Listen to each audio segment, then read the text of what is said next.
नमस्कार साथियों, सोनू बात कर रहा हूँ, नेक्स्ट मनी प्रमोटर। उम्मीद करता हूँ सब अच्छे होंगे। साथियों, ऑनलाइन रोजगार नेटवर्क मार्केटिंग यूट्यूब चैनल पर आपका हार्दिक स्वागत है। चलते हैं वीडियो की तरफ। Press the bell icon on the YouTube app and never miss another update. तो नेक्स्ट वेलनेस को शुरू करते हैं और आज मैं इस तस्वीर से नेक्स्ट वेलनेस को शुरू करना चाहता हूं। कितने लोग इस तस्वीर से रिलेट हो पा रहे हैं कि कभी ऐसा आपके साथ होता है जहां पे पेट में कोई तकलीफ है, गुड़गुड़ है, या फिर सीने में जलन है, या फिर किसी तरीके की एसिडिटी है। मैं आपका चैट हमारे सामने रख लेता हूं and we can keep responding in the chat box. कितने लोग इस तस्वीर से रिलेट हो रहे हैं?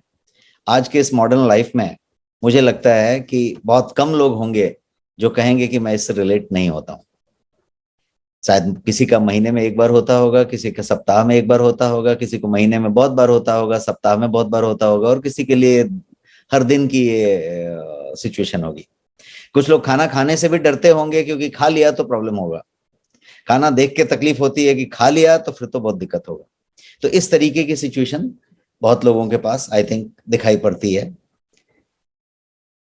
और आज के जिस तरीके की जिंदगी हम जीते हैं, जिस तरीके का हमारा आहार विहार है, जो कुछ हम खाते हैं, जितनी तरीके से खाते हैं, जितना गैप रखते हैं, जितना फ्रीक्वेंटली खाते हैं, ये सारा कुछ कहीं ना कहीं इसमें काउंट करता है। यदि हम इसको दूसरे लैंग्वेज में समझे तो आज का जो शीर्षक हमने रखा है इस पूरे के पूरे सेशन का, वो है easy ways to get rid of gas, acidity and bloating. 3 बातें हम कर रहे हैं। कॉन्स्टिपेशन इसके जड़ में है।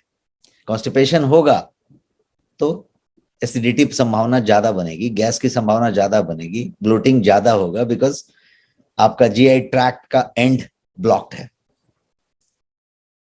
तो गैस, एसिडिटी, ब्लोटिंग से छुटकारा पाने के आसान उपायों पे आज हम चर्चा करेंगे।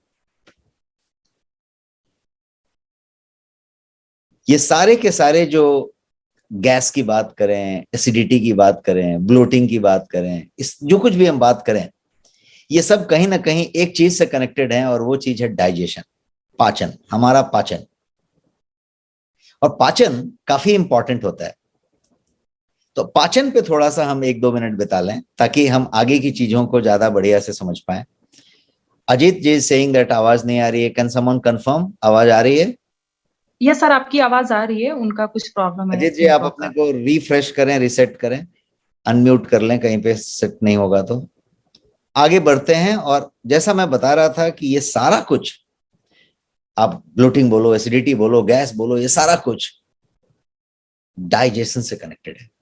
और डाइजेशन हम सब जानते हैं, बचपन से अभी तक जानते रहे हैं, कभी बायोलॉजी में डिटेल में भी पढ़ लिया था, अभी भी पढ़ लिया था।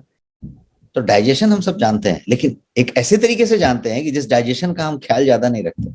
उस डाइजेशन के लिए कुछ एक्स्ट्रा करना तो छोड़ो, उस डाइजेशन को खराब करने के लिए जो जो हो सकता है सारा कुछ हम दिन भर करते रहते हैं, कुछ जाने में और कुछ अनजाने में। इसीलिए डाइजेशन को जानना ज्यादा जरूरी है। इसलिए मैंने तय किया कि डाइजेशन पे थोड़ा वक्त बिताते हैं और समझते हैं कि डाइजेशन एक्चुअली कितना इंपॉर्टेंट है और एक्चुअली क्या है।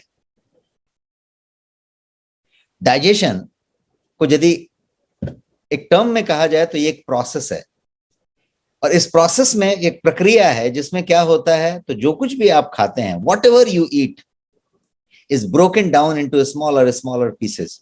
उससे छोटा टुकड़ा, उससे छोटा टुकड़ा इज स्मॉलर। तो स्मॉलर पीस में आप जो कुछ भी खाते हैं, जो कुछ भी पीते हैं, उसको छोटे छोटे स्मॉलर टुकड़ों में तोड़ने का जो काम होता है, that is what is digestion. और एज अ रिजल्ट क्या होता है, तो बॉडी जो है न्यूट्रिएंट को, पोषक तत्वों को एब्जॉर्ब कर लेती है, और जो डाइजेस्टिव पूरा सिस्टम होता है वो वेस्ट जो होता है उसको डिस्कार्ड कर देता है, बाहर कर देता है। सिंपल प्रोसीजर है। हम खाते हैं, हम पीते हैं, हम कुछ ना कुछ ग्रहण करते हैं। जो कुछ भी हम ग्रहण करते हैं, उस ग्रहण किए हुए चीजों को यदि उसमें से पोषक तत्वों को एब्जॉर्ब कर लिया जाए, अवशोषित कर लिया जाए, सही समय पे कर लिया जाए, सही मात्रा में कर लिया जाए, और जो बेकार वेस्ट आइटम्स हैं उनको डिस्पोज कर दिया जाए, डिस्कार्ड कर दिया जाए और बाहर निकाल दिया जाए मल मूत्र की तरह। तो इसको हम डाइजेशन कहेंगे, इसको हेल्दी डाइजेशन कहेंगे। अब इसका एक दूसरा पहलू ये हो सकता है कि भाई हमने जो कुछ भी खाया, जो कुछ भी पिया, वो बाहर तो निकलना ही है, वो बाहर तो निकल ही गया, डाइजेशन प्रॉपर होके निकला क्या? इसमें दोनों बातें हैं कि जो जो उसमें से अवशोषित करना था, जिन जिन तत्वों को, जिन जिन पोषक तत्वों को, न्यूट्रिएंट को, माइक्रो न्यूट्रिएंट को शरीर को एब्जॉर्व करना था, उसको एब्जॉर्व कर लिया था क्या, और वेस्ट को बाहर फेंका था क्या? कि काम का सामान को ही बाहर फेंक दिया था और वेस्ट को जमा करके रख लिया था। कितने लोग समझ पा रहे हैं मैं जो कहना चाह रहा हूं? बहुत बार ऐसा हो सकता है कि वेस्ट जो था, जो बर्बाद चीज था, उसको ही जमा करके रख लिया, प्रॉब्लम के लिए रख लिया, और जो काम का चीज था वो फ्लश आउट हो गया, बाहर निकल गया। क्यों? क्योंकि पाचन क्रिया बराबर नहीं चल रही थी, डाइजेशन हेल्दी नहीं था, डाइजेशन की प्रक्रिया पूरी तरीके से काम नहीं कर रही थी। तो इसीलिए डाइजेशन एक लाइन में यदि बताना चाहूं तो यही लाइन है कि जो जो चीज अवशोषित करना चाहिए, जब जब अवशोषित करना चाहिए उसको कर ले, और जो बेकार का सामान है उसको बाहर डिस्कार्ड कर दे। ये डाइजेशन प्रक्रिया है। और डाइजेशन प्रक्रिया काफी कॉम्प्लेक्स है, काफी अंग इसमें शामिल हैं, और वो सब मिलकर डाइजेशन की प्रक्रिया करते हैं। यहां पे मैंने आपके सामने एक तस्वीर रखी है, इसको आप देखें। इसमें सारे के सारे ऑर्गन्स की बात हो रही है जो डाइजेशन प्रक्रिया के हिस्से हैं, इंटीग्रल पार्ट है डाइजेस्टिव सिस्टम के। अपना डाइजेस्टिव सिस्टम जो है एक सीरीज ऑफ ऑर्गन्स के द्वारा चलता है। इसमें पूरे के पूरे ऑर्गन शामिल होते हैं, मुंह से लेके आपके एनस तक, मलद्वार तक, ये पूरा का पूरा सिस्टम चल रहा है, जिसमें सब कुछ शामिल है। क्या क्या शामिल है? आपका मुंह खुद ही शामिल है, मुंह शामिल है जो इसको चबा रहा है, यहां से आपका काम शुरू हुआ है। इसोफेगस है, इसके बाद आपका पेट है, आमाशय जिसको कह रहे हैं। इसके बाद स्मॉल इंटेस्टाइन है, छोटी आंत। उसके बाद बड़ी आंत है, लार्ज इंटेस्टाइन। उसके बाद एनस है। ये सारा का सारा चीज डाइजेशन सिस्टम का हिस्सा है। डाइजेस्टिव सिस्टम ये सारा कुछ मिला के बनता है, लेकिन इसके अलावा भी बहुत सारे कुछ डाइजेस्टिव सिस्टम के पार्ट हैं। आपका लीवर, आपका पैनक्रियाज, आपका गॉल ब्लैडर, ये सारा कुछ जो मैंने इस तस्वीर में दिखाया है, इस पूरे के पूरे डाइजेस्टिव सिस्टम के पार्ट। और ये सब मिला के, इन सारे अंगों को मिला के एक पूरा का पूरा तंत्र बनता है, जिसको हम कहते हैं सिस्टम। और ये है डाइजेस्टिव सिस्टम, पाचन तंत्र। और ये काफी कॉम्प्लेक्स है।